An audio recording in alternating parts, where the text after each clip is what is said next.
ส้นแก้วกระทะสุกกินดีจ้าทุกคนวันนี้เมนูตำเส้นแก้วนี่เครื่องเขาก็จะมีแบบนี้นะทุกคนเกี่ยวข้างไว้เรียบร้อยแล้วทุกคนลุยกันเลยโอเคประมาณนี้ใช่เดี๋ยวต้องเคลื่อนไหวนิดเด็กนี่ทุกคนกับลงกระทะก่อนได้นี่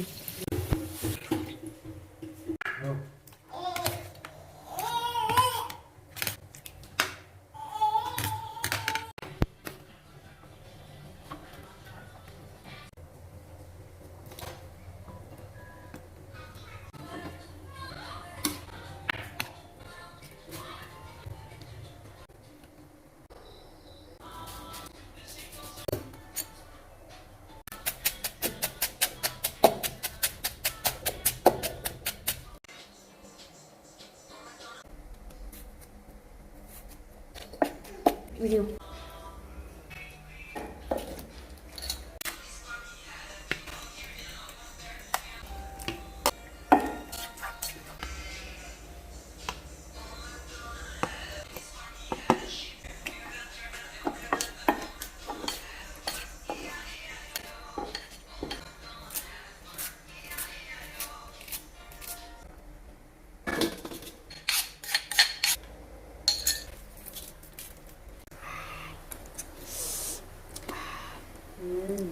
นี่คน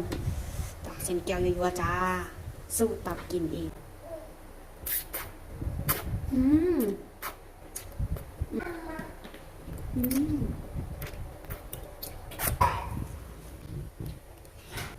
เส้นตัวขมักอันไหนที่มันเงาคือมัน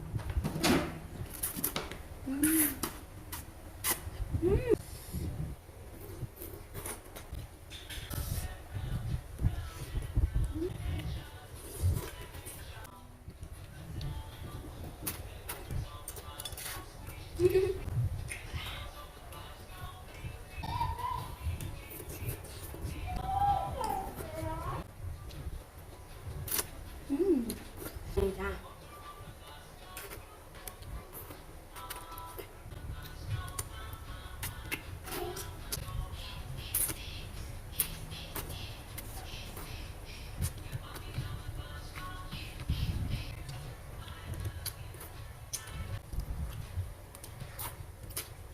ให้พูด